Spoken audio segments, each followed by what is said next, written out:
Coming up, does the road to the wild card in the postseason go through Arizona? And Stone Garrett was called up. How does he fit in with his Dbacks team this season and other deep cut prospects that could be called up? And so much more, discussing all that next. You are Locked On Diamondbacks, your daily Arizona Diamondbacks podcast, part of the Locked On Podcast Network, your team every day.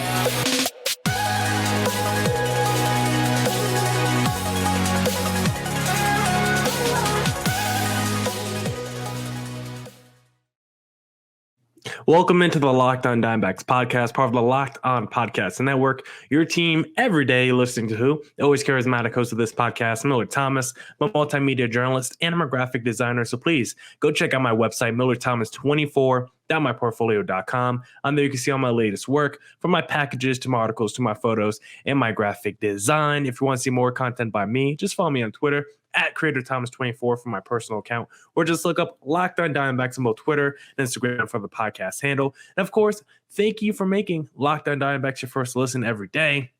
I would not be able to do this podcast without you, my loyal listeners, sharing, subscribing, reviewing, doing all that so I could do this podcast for you. Thank you. It's free and available on all platforms, so please continue to tell your friends. And of course, we're on YouTube as well, Locked On Diamondbacks, trying to get that subscriber count up. So go follow Locked On Diamondbacks on YouTube. Locked On Diamondbacks on YouTube. Now, let's get into today's podcast because I want to touch on a whole bunch of different topics and things dealing with the Dbacks. But for segment number one, I want to start here because I believe the Dbacks are one of the biggest swing teams in the playoff race this season. And if they can keep playing well in the second half, they could be the biggest spoilers in this wild card race. I believe the road to the wild card playoffs could go through Arizona, because when you look at Arizona's upcoming schedule after they play the Giants, you play the St. Louis Cardinals, and this is not in order, but you play the St. Louis Cardinals, the Royals, the White Sox, the Phillies, the Padres twice, the Giants twice, the Dodgers twice, the Brewers twice, the Rockies, and the Astros. So when you look at all those teams, outside of the Royals, the Rockies, the Dodgers, and probably the Astros, that's a lot of teams right in the thick of things when it comes to the wild card race. The Cards, the Brewers, the Giants, maybe not the Giants, but the Padres, the Phillies. Yeah, those are teams in the thick of the wild card race. Those are teams that will be desperately in the need of wins when they play these Dbacks team. Every win matters. Every game matters at this point in the season for those teams in the wild card race that I just mentioned. And when they play the Dbacks, those teams are going to be desperate. So I want to know, how will the Dbacks respond? Because I want to know if they're just going to roll over against more desperate teams trying to win, or are they actually going to step up to the plate? Those are going to be really competitive games, and it's going to be a great litmus test for deciding who are the Warriors on the roster, who has that competitive pride to lock in and put it all on the line when the games mean the most, right? These are, of course, the games mean the most for the other team, but for us, they're meaningless games. That's why I want to know who has that competitive pride, because these are meaningful games, just not for the D-backs. So I want to know, in a game where stakes are on the line for someone, do these players still have competitive pride to not just roll over and get, dogged by someone that really needs that win? Some players are going to be lackadaisical, and some players are going to be like, yo, I don't care if it's game 155 and we're out of it, or it's game 5. When I put that uniform on, I'm going out there, I'm giving my best, and I'm trying to win that freaking game, because not everyone cares about winning. And in the sport of baseball, it seems like winning is usually at the bottom of the totem pole when it comes to evaluating players. Like, I still care about winning, and I want to know which one of these D-backs players care about winning. And I just lost Wi-Fi, but I'm back now, so I don't know where I got left off, but let me start here. The D-backs are 1-5 in one-run game since the All-Star break, which isn't good. And I'm not a fan of teams tanking. I don't want to see the D-backs tank in in the second half of the season. So I want that 1-run game split, that metric, to get better because I want the D-backs to win these close competitive games. Guess what? There'll still be someone good to draft between the 9th and 13th pick if the D-backs end up with that. They don't have to try and lose games for the 4th overall pick in the draft. I don't think the discrepancy between those two slots will be that big of a deal. And I want to win games now, competitive games now, in the hopes of building momentum to next year.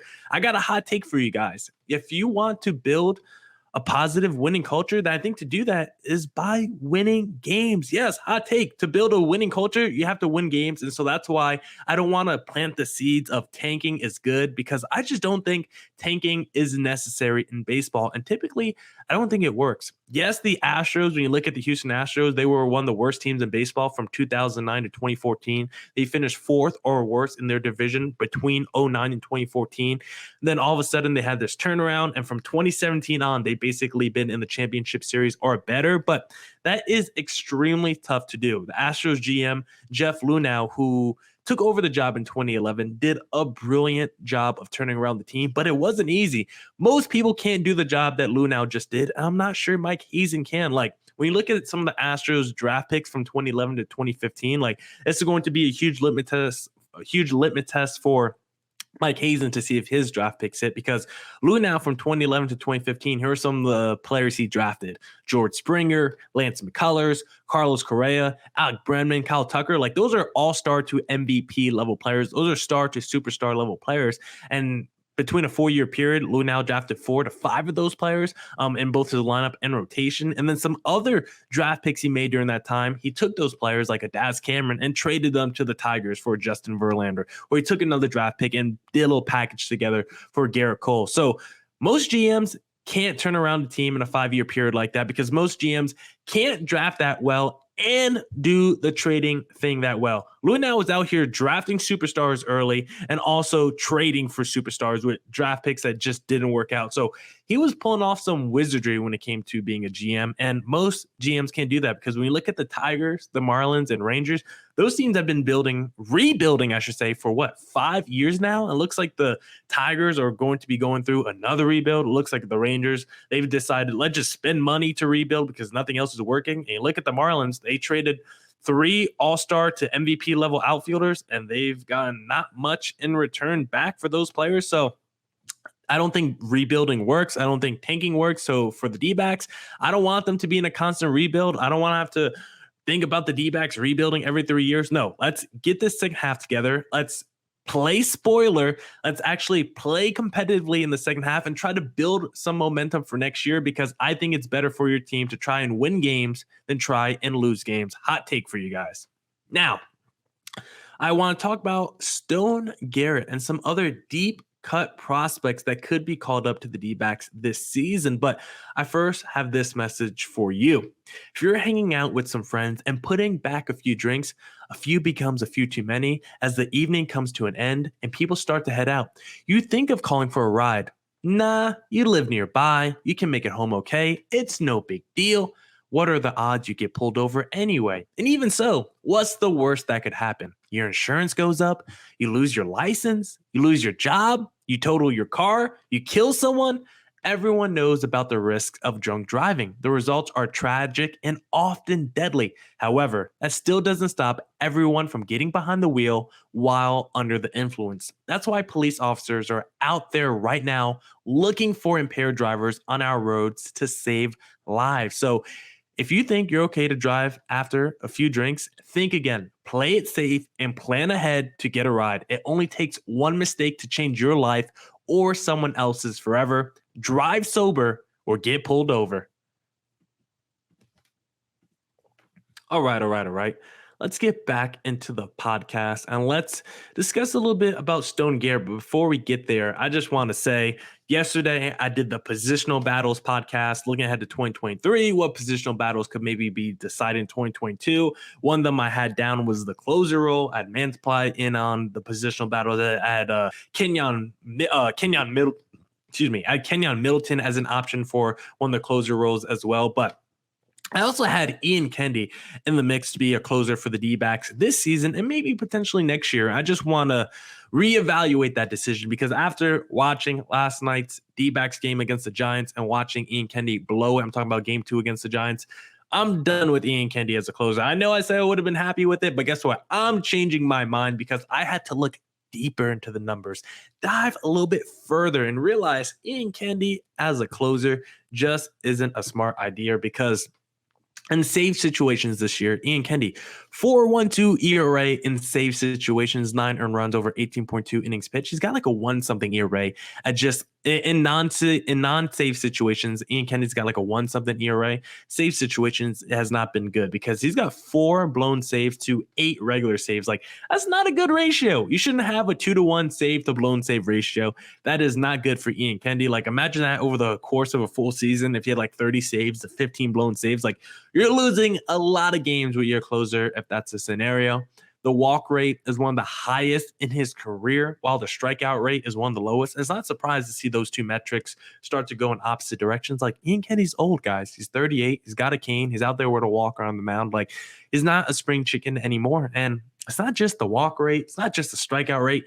Just him giving up hits. The contact rate is one of the worst in his career. He gives up just straight contact, just normal contact at a higher average than normally when you look at his career numbers. And it's not just straight contact. It's also hard contact for Ian Kendi. That's when you know you're starting to get old, when the pitches just aren't moving like they used to. Guys aren't whiffing like they used to. Guys are driving your pitches even further. Like right now, batters are locking in more on Ian Kendi's pitches, and they're driving it even further because his hard contact numbers are also above his career norms. I still don't mind Ian Kendi as a reliever and a potential returner next season, but let's be clear. I just don't want to see him as a closer going forward for the D-backs. Could he potentially be the setup man of the future? Maybe the 7th inning guy. Sure. I wouldn't mind him as my middle reliever, 7th inning guy. Sure. That's fine. I just don't want to see him as the closer. I just don't think Ian Kendi anymore at this point of his career can handle those big pressure moments. I just don't trust him. He's got that Mark Melancon complex in him where he doesn't like to have a clean inning. He can never just go up there 3 up, 3 down. He always has to put 1 base runner on, maybe 2 base runners on, just even after 2 outs. You know that base runner is coming on because he can't have a 1-2-3 inning, just like Mark Melancon. So just give the closer role to anybody else. Like I've talked about, I would love Mansply. I would love Kyle Nelson. I would love Kenyon Middleton. But honestly, at this point of the season, let's just make it a revolving door every single day. Let's have a new closer up there. Heck, it doesn't even have to be a pitcher. Let's get Jordan Luplow in as closer. I mean, Jordan Luplow can apparently play every position. Carson Kelly, I think he's pitched a little bit this year. Jake Hager's pitched this year. Like, let's just try different closers because you never know. I'm being a little bit facetious there, but I would really not mind seeing a different young pitcher, just a different pitcher every day in that closer role. Not Jordan Luplow or Carson Kelly, but a different pitcher every day. I wouldn't mind that because I'm way too tired of seeing the 2 old guys and Mark Melancon and Ian Kendi getting a shot as a closer. Now, I want to talk a little bit about Stone Garrett getting called up because this is a really fun story. Stone Garrett is someone that people have been pounding the pavement for to get the call up to the big leagues because of his numbers in AAA the last couple of years. But this is such a fun story for the D-backs in Major League Baseball because Stone Garrett has a pretty unconventional path to making it to where he is now. He was really good when he came on the scene in 2015 for the Miami Marlins, was even named to the All-Star game by MLB.com and Baseball America. He was named an All-Star that season because that's how good he was in 2015. And then he struggled the next few years after that, was even released by the Marlins in 2020, right before COVID hit. And then COVID-19 hits, the pandemic hits. So you know what Stone Garrett starts to do? He gets his real estate license, and he's literally signed to a real estate agency back in 2019. He's selling homes in 2020. Like this guy during the pandemic literally isn't playing baseball. This guy is selling homes. So think about that. He has some friend in the D-backs organization that puts him on. He signs with the D-backs. He goes to fall league. And basically he's taken off since coming to Arizona because in 2021, last season, 25 home runs, 17 stolen bases, at 800 plus OPS. He was a beast last year, but you're like, you know what? He hasn't played in a couple of years. He struggled way before 2020. He hasn't really been good since 2015. Maybe it was a fluke year for Stone Garrett, but no. He came back in 2022, and he repeated and even surpassed his success in 2021 because Currently leads the Pacific Coast League with 28 home runs, also has 95 RBIs, 15 stolen bases, and a 900 plus OPS in AAA. He's been phenomenal. And now it's like, hey, like I said, we had that positional battle topic yesterday. I chose Jake McCarthy as my lead, as my front runner to be the fourth outfielder next year. But now we got a new challenger, a new person in the mix, and that is Stone Garrett, because Jake McCarthy, so far from the minor leagues this season, has been incredible. He showed a lot of pop and speed, and they're kind of similar players when you look at their numbers from the minor leagues to the last couple seasons. Jake McCarthy probably leads a little bit more speed than power, while Garrett leans a little bit more power than speed. But Garrett's been like a 25 home run, 15 steal guy, while McCarthy's been like a 15 home run guy, 25 steal guy. And McCarthy, he's been someone that's been good, pretty good in both the lefty splits and the righty splits, like both against lefty and righty pitchers. Jake McCarthy's been pretty good against both of them, but he is a lefty with already a lot of lefties in the outfield in Varsho, Corbin Carroll, and Alec Thomas. It might be too many lefties if you add in Jake McCarthy. And now you got Stone Garrett. If he performs well, he could be the fourth outfielder next season for the D-backs and maybe take Jake McCarthy's job, because he's a right-handed batter. And I want to see what he looks like at the time of me recording this. It's before the D-backs game, and Stone Garrett's batting fifth. So I'm locked in to see how he looks, to see if this is legit what Stone Garrett's been able to do, because it's not like Stone Garrett is old or anything like that. I just love saying his full name, Stone Garrett. It's a pretty strong name, but it's not like he's old. He's 26. He's going to be 27 next year. He showed a lot of power. Like, maybe this is a hidden gem, a diamond in the rough, as some would say. So you won't know until he gets a decent sample size under his belt. But right now, I like the young outfielders the D-backs are bringing up. We'll probably see Corbin Carroll in September. We already got Alec Thomas, Dalton Varsho on the major league level. Jake McCarthy has looked good. We got Stone Garrett now. Like, the D-backs future outfield looks like it's going to be strong no matter who's out there, and Stone Garrett could be another one of those guys that could be the future of the D-backs. Now, I want to do some deep cuts, some other minor league prospects that you might not know that could be called up this season. I've talked a lot about prospects that could be called up, but mostly looked at the top 10. So we'll go a little bit deeper into prospects that are probably closer to being major league ready than some other top prospects that we've talked about so far this season. But before we get there, I first want to talk to you guys about your liver, because did you know the liver is the body's metabolic furnace? It's responsible for flushing out harmful toxins and igniting your fat-burning metabolism. But thanks to modern diets rich in unhealthy processed foods and constant exposure to thousands of man-made and environmental toxins, most of us have overworked our livers. But now it's easy to rejuvenate your liver health and reignite your metabolism thanks to Liver Health Formula by Pure Health Research. Liver Health Formula contains 8 liver-boosting super nutrients like turmeric, beet, and artichoke extract, all of which work together to wake up a sluggish liver and turn it into a toxin-flushing and fat-burning machine. No more bloated belly, no more uncomfortable digestion, no more feeling tired and low energy all the time. And best of all, Liver Health Formula makes it easier to maintain a healthy body weight long term. As a listener of our show, you can try Liver Health Formula risk-free today and get a free bottle of Curb Fit with your order. Curb Fit is a safe and all-natural appetite suppressant, making it easy to say no to naughty foods. This makes it the perfect complement to Liver Health Formula. Go to getliverhelp.com/MLB to learn more. Again, that's getliverhelp.com/MLB to try Liver Health Formula completely risk-free and claim your free bottle of Curb Fit with your order. Go to getliverhelp.com/MLB to get started. All right. Let's wrap up the podcast and discuss some other D-backs prospects that could be called up, some deeper cuts. And I first want to start with the number 13 prospect in the D-backs organization, Dominic Fletcher. And I chose these 3 guys because all of them have an ETA of 2022 to potentially make it to the big leagues. Dominic Fletcher, as I just mentioned, number 13 prospect according to MLB.com. And also I should mention, MLB.com redid their top 100. Corbin Carroll, I think, is now at number 3. I think he was like number 2 a couple weeks ago. What are you doing, MLB.com? He's number 3 now. But Jordan Lawler, I believe he's 13 now, and Drew Jones all the way up to 12. So the D-backs, 3 of the top 13 prospects. Got to be feeling good if you're a D-backs fan knowing that. But let's get back to my list.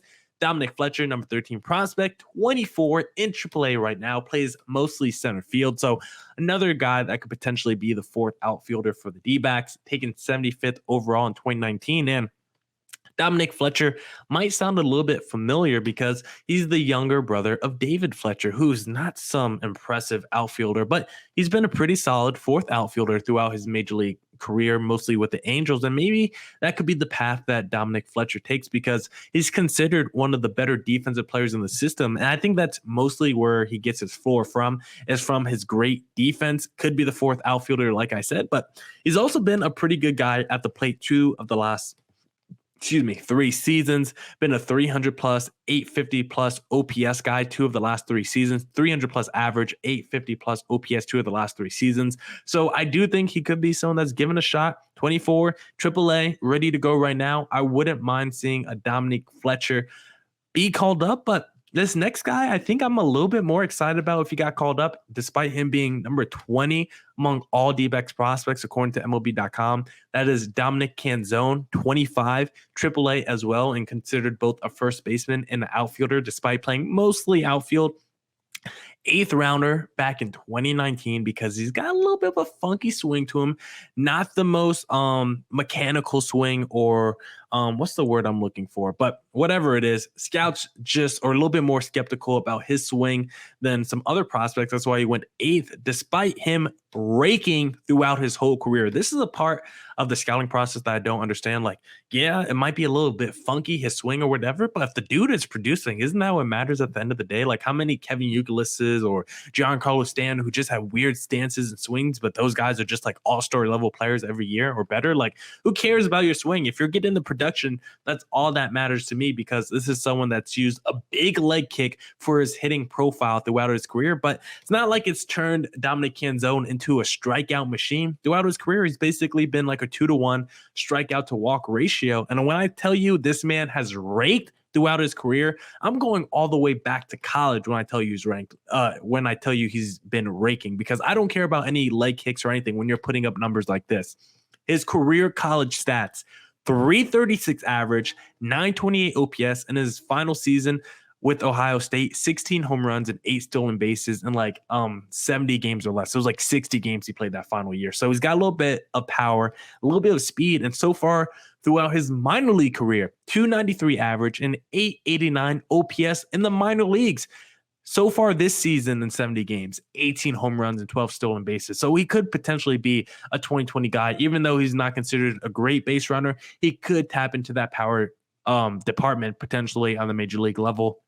And he's also someone where you look at his splits, they're both pretty good against righty and lefty pitchers. So from Torey Lovullo's perspective, he won't have to worry about platooning him. So Dominic Canzone is someone that would be really excited about seeing on the major league level, because if he can play first base, maybe he's the first baseman of the future, considering he just raked every level of his career going back to college. So I wouldn't mind seeing Canzone get a shot at all. Then the last guy who could be called up this season, who might be a little bit more unlikely than the other two because he's still in Double-A, but Bryce Jarvis is considered the 18th best prospect in the D-backs organization, a right-handed pitcher. And the reason why I have him on this list despite being in Double-A is because its ETA on MLB.com is 2022, and this is someone that made his major league or pro debut just last season, 2021, because he was drafted pretty recently, and he's someone that's been promoted through the system pretty quickly because he made it to Double-A in his first big league. Rookie ball,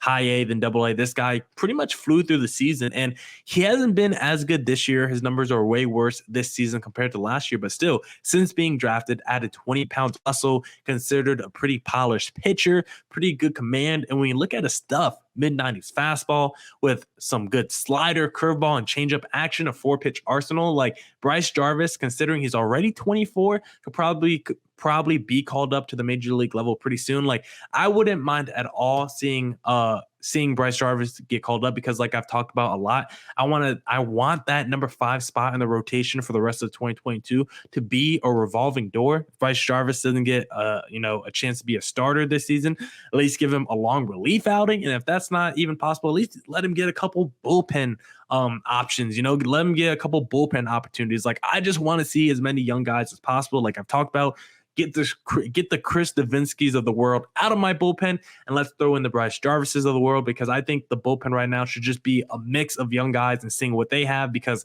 I think the D-backs know what they have in most of their veteran relievers, and it's typically not too good. So a guy like Bryce Jarvis, I wouldn't mind seeing. Dominic Canzone, I wouldn't mind seeing, or Dominic Fletcher, I wouldn't mind seeing. But I think Dominic Canzone would be the most likely guy, because he can both play in the outfield, can also play first base, and he's also just raked for like the last 8 years of his major league, or not major league career, but baseball career. So he's probably the guy that I most likely would want to see on the major league level. Now, that's it for this edition of the Locked On Diamondbacks podcast. Come back tomorrow for more Diamondbacks news coverage and insight. Thank you to everyone who tuned into today's podcast. Thank you for making Locked On Diamondbacks your first listen every day. Go make your second listen of the day Locked On MLB with our pal Sully Baseball, Walking Baseball Encyclopedia, always giving you great baseball knowledge. Come back tomorrow for more Diamondbacks news coverage and insight. And as always, stay safe, stay healthy. Deuces.